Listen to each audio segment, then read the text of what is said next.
الرحمن الرحيم ألف لام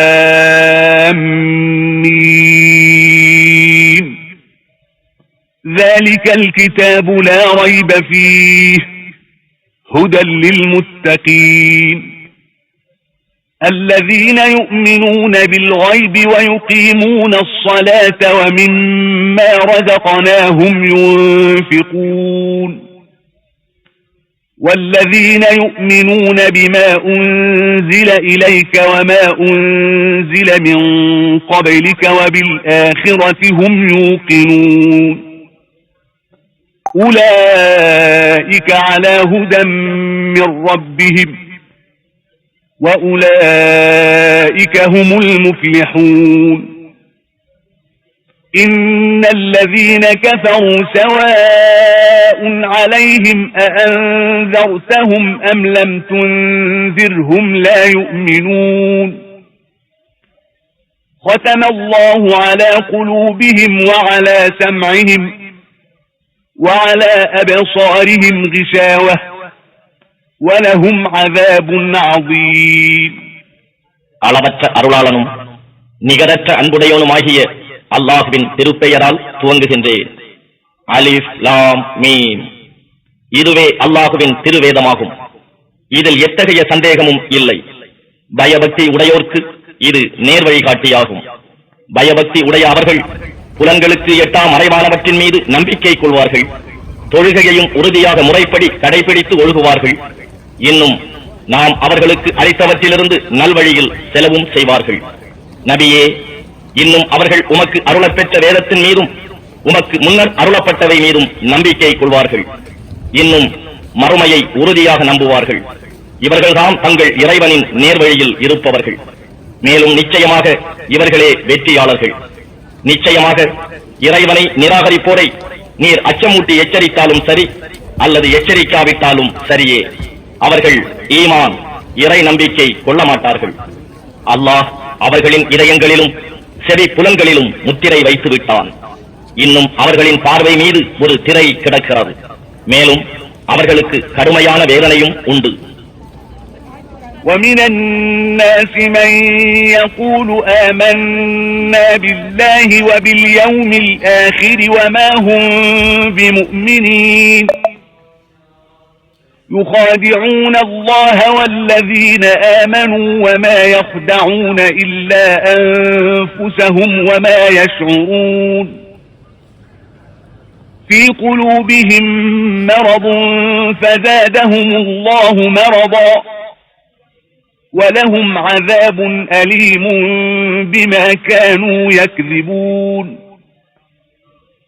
وَإِذَا قِيلَ لَهُمْ لَا تُفْسِدُوا فِي الْأَرْضِ قَالُوا إِنَّمَا نَحْنُ مُصْلِحُونَ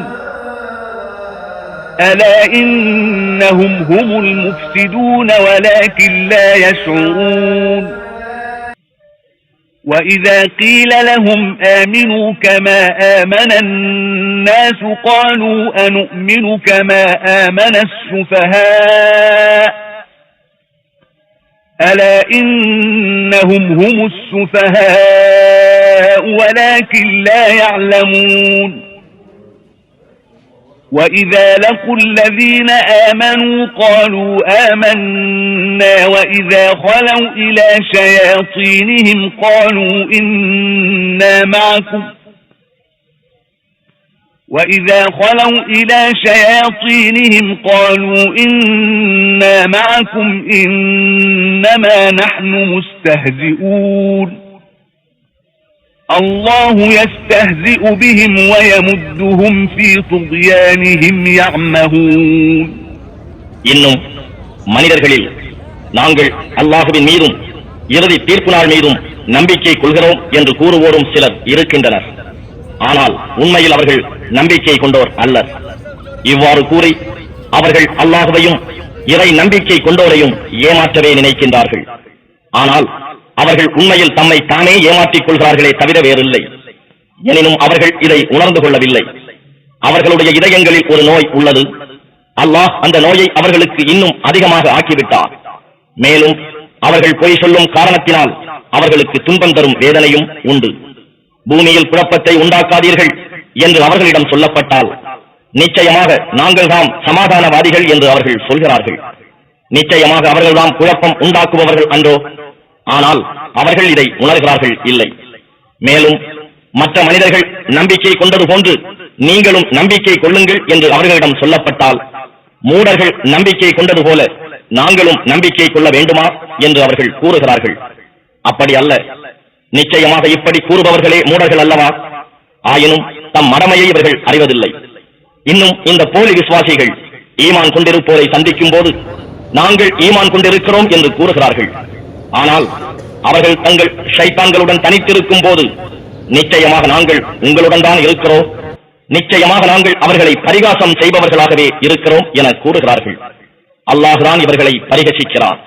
இன்னும் இவர்களின் வழிகேட்டிலேயே கபோதிகளாக தட்டழியும்படி விட்டு விடுகிறார். أولئك الذين اشتروا الضلالة بالهدى فما ربحت تجارتهم وما كانوا مهتدين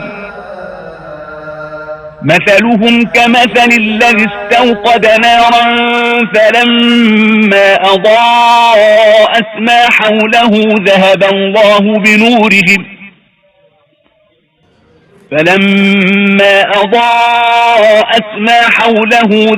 الله بنورهم وتركهم في ظلمات لا يبصرون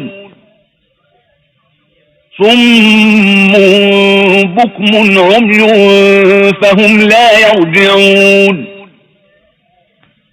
أو كصيب من السماء فيه ظلمات ورعد وبرق يجعلون أصابعهم في آذانهم من الصواعق حذر الموت والله محيط بالكافرين يكاد البرق يخطف أبصارهم كلما أضاء لهم مشوا فيه وإذا أظلم عليهم قاموا ولو شاء الله لذهب بسمعهم وأبصارهم إن الله على كل شيء قدير. இவர்கள்தாம் நேர்வழிக்கு பதிலாக தவறான வழியை கொள்முதல் செய்து கொண்டவர்கள். ஆனால் இவர்களுடைய இந்த வியாபாரம் இலாபம் தராது. மேலும் இவர்கள் நேர்வழி பெறுபவர்களும் அல்லர். இத்தகையோருக்கு ஓர் உதாரணம் நெருப்பை மூட்டிய ஒருவனின் உதாரணத்தை போன்றது. அந்நெருப்பானது அவனை சுற்றிலும் ஒளி வீசிய போது அல்லாஹ் அவர்களுடைய கண்களின் ஒளியை பறித்து விட்டான். இன்னும் பார்க்க முடியாத காரிருளில் அவர்களை விட்டு விட்டான். அவர்கள் செவிடர்களாக, ஊமையர்களாக, குருடர்களாக இருக்கின்றனர். எனவே அவர்கள் நேரான வழியின் பக்கம் மீளமாட்டார்கள். அல்லது இன்னும் ஓர் உதாரணம் காரிருளும் இடியும் மின்னலும் கொண்டு வானத்திலிருந்து கடுமழையை கொட்டும் மேகம். இதில் அகப்பட்டுக் கொண்டோர் மரணத்துக்கு அஞ்சி இடியோசையை விட்டு தப்பித்துக் கொள்ள தங்கள் விரல்களை தம் காதுகளில் வைத்துக் கொள்கிறார்கள். ஆனால் அல்லாஹ் எப்போதும் இந்த நிராகரிப்பவர்களை சூழ்ந்தவனாகவே இருக்கின்றான். அம்மின்னல் அவர்களின் கண் பார்வையை பறித்துவிட பார்க்கிறது. அம்மின்னலானது அவர்களுக்கு ஒளி தரும் போதெல்லாம் அவர்கள் அதன் துணையினால் நடக்கிறார்கள். அவர்களை இருள் சூழ்ந்து கொள்ளும் போது வழி அறியாது நின்று விடுகிறார்கள். மேலும் அல்லாஹ் நாடினால் அவர்களுடைய கேள்வி புலனையும் பார்வைகளையும் போக்கி விடுவார். நிச்சயமாக அல்லாஹ் எல்லாவற்றின் மீதும் பேராற்றல் உடையவன். يا أيها الناس اعبدوا ربكم الذي خلقكم والذين من قبلكم لعلكم تتقون الذي جعل لكم الأرض فراشا والسماء بناء وأنزل من السماء ماء فأخرج به من الثمرات رزقا لكم فلا تجعلوا لله أندادا وأنتم تعلمون وإن كنتم في ريب مما نزلنا على عبدنا فأتوا بسورة من مثله فأتوا بسورة من مثله وادعوا شهداءكم من دون الله إن كنتم صادقين فإن لم تفعلوا ولن تفعلوا فاتقوا النار التي وقودها الناس والحجارة أعدت للكافرين وبشر الذين آمنوا وعملوا الصالحات أن لهم جنات تجري من تحتها الأنهار كلما رزقوا منها من ثمرة رزقا قالوا هذا الذي رزقنا من قبل وأتوا به متشابها ولهم فيها أزواج مطهرة وهم فيها خالدون. மனிதர்களே, நீங்கள் உங்களையும் உங்களுக்கு முன் இருந்தோரையும் படைத்த உங்கள் இறைவனையே வணங்குங்கள். அதனால் நீங்கள் இறையச்சமும் தூய்மையும் உடையோராகலாம். அந்த இறைவனே உங்களுக்காக பூமியை விரிப்பாகவும் வானத்தை விதானமாகவும் அமைத்து வானத்தினின்றும் மழை பொழியச் செய்து அதனின்று உங்கள் உணவிற்காக கனிவர்க்கங்களை வெளிவரச் செய்கிறான். இந்த உண்மையெல்லாம் நீங்கள் அறிந்து கொண்டே இருக்கும் நிலையில் அவனுக்கு எவரையும் இணையாக்காதீர்கள். இன்னும் நம் அடியாருக்கு முஹம்மது ஸல்லல்லாஹு அலைஹி வஸல்லம் அவர்களுக்கு நாம் அருளியுள்ள வேதத்தில் நீங்கள் சந்தேகம் உடையோராக இருப்பீர்களானால், அந்த சந்தேகத்தில் உண்மை உடையோராகவும் இருப்பீர்களானால், அல்லாஹ்வை தவிர உங்கள் உதவியாளர்களை எல்லாம் ஒன்றாக அழைத்து வைத்துக் கொண்டு இது போன்ற ஓர் அத்தியாயமேனும் கொண்டு வாருங்கள். அப்படி நீங்கள் செய்யாவிட்டால் அப்படி செய்ய உங்களால் திண்ணமாக முடியாது. நரக நெருப்பை அஞ்சிக் கொள்ளுங்கள். மனிதர்களையும் கற்களையும் எரிபொருளாக கொண்டது அந்த நெருப்பு. இறைவனையும் அவன் வேதத்தையும் ஏற்க மறுக்கும் நிராகரிப்பவர்களுக்காகவே அது சித்தப்படுத்தப்பட்டுள்ளது. ஆனால் நம்பிக்கை கொண்டு நற்கர்மங்கள் செய்வோருக்கு நன்மாராயங்கள் கூறுவீராக. சதா ஓடிக்கொண்டிருக்கும் ஆறுகளை கொண்ட சுவனச் சோலைகள் அவர்களுக்காக உண்டு. அவர்களுக்கு உண்ண அங்கிருந்து ஏதாவது கனி கொடுக்கப்படும் போதெல்லாம் இதுவே முன்னரும் நமக்கு உலகில் கொடுக்கப்பட்டிருக்கிறது என்று கூறுவார்கள். ஆனால் தோற்றத்தில் இது போன்றதுதான் அவர்களுக்கு உலகத்தில் கொடுக்கப்பட்டிருந்தன. இன்னும் அவர்களுக்கு அங்கு தூய துணைவியரும் உண்டு. மேலும் அவர்கள் அங்கே நிரந்தரமாக வாழ்வார்கள். إن الله لا يستحيي أن يضرب مثلا ما بعوضة فما فوقها فأما الذين آمنوا فيعلمون أنه الحق من ربهم وأما الذين كفروا فيقولون ماذا أراد الله بهذا مثلا يضل به كثيرا ويهدي به كثيرا وما يضل به إلا الفاسقين الذين ينقضون عهد الله من بعد ميثاقه ويقطعون ما أمر الله به أن يوصل ويفسدون في الأرض أولئك هم الخاسرون كيف تكفرون بالله وكنتم أمواتا فأحياكم ثم يميتكم ثم يحييكم ثم إليه ترجعون هو الذي خلق لكم ما في الأرض جميعا ثم استوى إلى السماء فسواهن 7 سماوات وهو بكل شيء عليم. நிச்சயமாக அல்லாஹ் கொசுவையோ அதிலும் அற்பத்தில் மேற்பட்டதையோ உதாரணம் கூறுவதில் வெட்கப்பட மாட்டான். இறை நம்பிக்கை கொண்டவர்கள் நிச்சயமாக அவ்வுதாரணமானது தங்கள் இறைவனிடம் இருந்து வந்துள்ள உண்மை என்பதை அறிவார்கள். ஆனால் இறை நம்பிக்கை அற்ற நிராகரிப்பவர்களோ இவ்வித உதாரணத்தின் மூலம் இறைவன் என்ன நாடுகிறான் என்று ஏளனமாக கூறுகிறார்கள். அவன் இதை கொண்டு பலரை வழிகேட்டில் விடுகிறான், இன்னும் பலரை நல்வழிப்படுத்துகிறான். ஆனால் தீயவர்களை தவிர வேறு யாரையும் அவன் அதனால் வழிகேட்டில் ஆக்குவதில்லை. இத்தீயவர்கள் அல்லாஹ்விடம் செய்த ஒப்பந்தத்தை அது உறுதிப்படுத்தப்பட்ட பின்னர் முறித்து விடுகின்றனர். அல்லாஹ் ஒன்றிணைக்கப்பட வேண்டும் என்று கட்டளையிட்டதை துண்டித்து விடுவதுடன் பூமியில் குழப்பத்தையும் உண்டாக்குகிறார்கள். இவர்களேதாம் நஷ்டவாளிகள். நீங்கள் எப்படி அல்லாஹ்வை நம்ப மறுக்கிறீர்கள்? இல்லாமையில் உயிரற்றோராக இருந்த உங்களுக்கு அவனே உயிரூட்டினான். பின்பு அவன் உங்களை மரிக்கச் செய்வான், மீண்டும் உங்களை உயிர் பெறச் செய்வான். இன்னும் நீங்கள் அவன் பக்கமே திருப்பி கொண்டு வரப்படுவீர்கள். இறைவன் எத்தகையவன் என்றால், அவனே உலகத்தில் உள்ள அனைத்தையும் உங்களுக்காக படைத்தான். பின் அவன் வானத்தின் பக்கம் முற்பட்டான், அவற்றை 7 வானங்களாக ஒழுங்காக்கினான். அன்றியும் அவனே அவற்றில் உள்ள ஒவ்வொரு பொருளையும் நன்கு அறிபவனாக இருக்கின்றான். وَإِذْ قَالَ رَبُّكَ لِلْمَلَائِكَةِ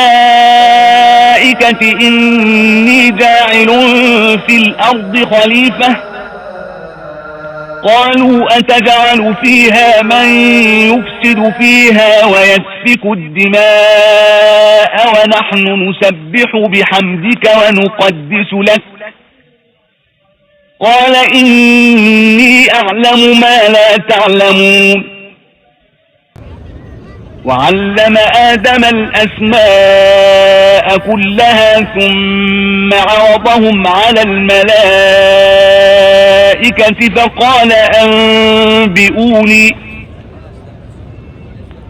فَقَالَ أَنبِئُونِي بِأَسْمَاءِ هَؤُلَاءِ إِن كُنتُمْ صَادِقِينَ قالوا سبحانك لا علم لنا إلا ما علمتنا إنك أنت العليم الحكيم قال يا آدم أنبئهم بأسمائهم فلما أنبأهم بأسمائهم قال ألم أقل لكم إني أعلم غيب السماوات والأرض قال ألم أقل لكم إني أعلم غيب السماوات والأرض وأعلم ما تبدون وما كنتم تكتمون நபியே, இன்னும் இறைவன் வானவர்களை நோக்கி, நிச்சயமாக நான் பூமியில் என் பிரதிநிதியை கலீஃபாவை அமைக்கப் போகிறேன் என்று கூறியபோது அவர்கள், இறைவா, அதில் குழப்பத்தை உண்டாக்கி இரத்தம் சிந்துவோரையா நீ அமைக்கப் போகிறாய்? இன்னும் நாங்களோ உன் புகழ் ஓதியவர்களாக உன்னை துதித்து உன் பரிசுத்தத்தை போற்றியவர்களாக இருக்கின்றோம் என்று கூறினார்கள். அதற்கு இறைவன், நீங்கள் அறியாதவற்றையெல்லாம் நிச்சயமாக நான் அறிவேன் என கூறினார். இன்னும் இறைவன் எல்லா பொருட்களின் பெயர்களையும் ஆதமுக்கு கற்றுக் கொடுத்தான். பின் அவற்றை வானவர்கள் முன் எடுத்துக் காட்டி, நீங்கள் உங்கள் கூற்றில் உண்மையாளர்களாக இருப்பின் இவற்றின் பெயர்களை எனக்கு விவரியுங்கள் என்றான். அவர்கள், இறைவா, நீயே தூயவன், நீ எங்களுக்கு கற்றுக் கொடுத்தவை தவிர வேறு யாரொன்றையும் நாங்கள் அறியோம். நிச்சயமாக நீயே பேரறிவாளன், விவேகம் மிக்கோன் என கூறினார்கள். ஆதமே, அப்பொருட்களின் பெயர்களை அவர்களுக்கு விவரிப்பீராக என்று இறைவன் சொன்னான். அவர் அப்பெயர்களை அவர்களுக்கு விவரித்த போது, நிச்சயமாக நான் வானங்களிலும் பூமியிலும் மறைந்திருப்பவற்றை அறிவேன் என்றும், நீங்கள் வெளிப்படுத்துவதையும் நீங்கள் மறைத்துக் கொண்டிருப்பதையும் நான் அறிவேன் என்றும் உங்களிடம் நான் சொல்லவில்லையா என்று இறைவன் கூறினான். وَإِذْ قُلْنَا لِلْمَلَائِكَةِ اسْجُدُوا لِآدَمَ فَسَجَدُوا إِلَّا إِبْلِيسَ أَبَى وَاسْتَكْبَرَ وَكَانَ مِنَ الْكَافِرِينَ وَقُلْنَا يَا آدَمُ اسْكُنْ أَنْتَ وَزَوْجُكَ الْجَنَّةَ وَكُلَا مِنْهَا رَغَدًا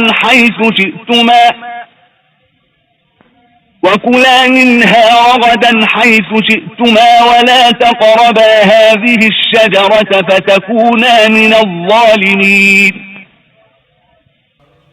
فَأَزَلَّهُمَا الشَّيْطَانُ عَنْهَا فَأَخْرَجَهُمَا مِمَّا كَانَا فِيهِ وَقُلْنَا اهْبِطُوا بَعْضُكُمْ لِبَعْضٍ عَدُوٌّ وَلَكُمْ فِي الْأَرْضِ مُسْتَقَرٌّ وَمَتَاعٌ إِلَى حِينٍ فتلقى آدم من ربه كلمات فتاب عليه إنه هو التواب الرحيم قلنا اهبطوا منها جميعا فإما يأتينكم مني هدى فمن تبع هداي فلا خوف عليهم ولا هم يحزنون والذين كفروا وكذبوا بآياتنا أولئك أصحاب النار هم فيها خالدون. பின்னர் நாம் மலக்குகளை நோக்கி ஆதமுக்கு பணிந்து சுஜூது செய்யுங்கள் என்று சொன்னபோது இப்லீஸை தவிர மற்ற அனைவரும் சிரம் பணிந்தனர். அவன் இப்லீஸ் மறுத்தான், ஆணவமும் கொண்டான். இன்னும் அவன் நிராகரிப்பவர்களை சார்ந்தவனாகிவிட்டான். மேலும் நாம், ஆதமே, நீரும் உம் மனைவியும் இச்சுவனபதியில் குடியிருங்கள். மேலும் நீங்கள் இருவரும் விரும்பும் வளமானவற்றையெல்லாம் விரும்பிய இடங்களில் உண்ணுங்கள். ஆனால் நீங்கள் இருவரும் இம்மரத்தை நெருங்கவும் வேண்டாம். அப்படி செய்வீர்களானால் நீங்கள் இருவரும் அக்கிரமக்காரர்களில் நின்றும் ஆகிவிடுவீர்கள் என்று சொன்னோம். இதன் பின் ஷைத்தான் அவர்கள் இருவரையும் அதிலிருந்து வழி தவறச் செய்தான். அவர்கள் இருவரும் இருந்த நிலையிலிருந்து வெளியேறுமாறு செய்தான். இன்னும் நாம், நீங்கள் யாவரும் இங்கிருந்து இறங்குங்கள், உங்களில் ஒருவருக்கொருவர் பகைவராக இருப்பீர்கள். பூமியில் ஒரு குறிப்பிட்ட காலம் வரை உங்களுக்கு தங்குமிடமும் வாழ்க்கை தேட்டத்துக்கு உரிய தலமாகவும் இருக்கும் என்று கூறினோம். பின்னர் ஆதம் தம் இறைவனிடம் இருந்த சில வாக்குகளை கற்றுக்கொண்டார். இன்னும் அவற்றின் மூலமாக இறைவனிடம் மன்னிப்பு கோரினார். எனவே இறைவன் அவரை மன்னித்தார். நிச்சயமாக அவன் மிக மன்னிப்போனும் கருணையாளனும் ஆவான். பின்பு நாம் சொன்னோம், நீங்கள் அனைவரும் இவ்விடத்தை விட்டும் இறங்கிவிடுங்கள். என்னிடம் இருந்து உங்களுக்கு நிச்சயமாக நல்வழியை காட்டும் அறவுரைகள் வரும்போது யார் என்னுடைய அவ்வழியை பின்பற்றுகிறார்களோ அவர்களுக்கு எத்தகைய பயமும் இல்லை, அவர்கள் துக்கப்படவும் மாட்டார்கள். அன்றி யார் இதை ஏற்க மறுத்து நம் வசனங்களையும் அத்தாட்சிகளையும் பொய்ப்பிக்க முற்படுகிறார்களோ அவர்கள் நரக நெருப்பின் தோழர்களாவர். அவர்கள் அந்நரகத்தில் என்றென்றும் தங்கி இருப்பர். يا بني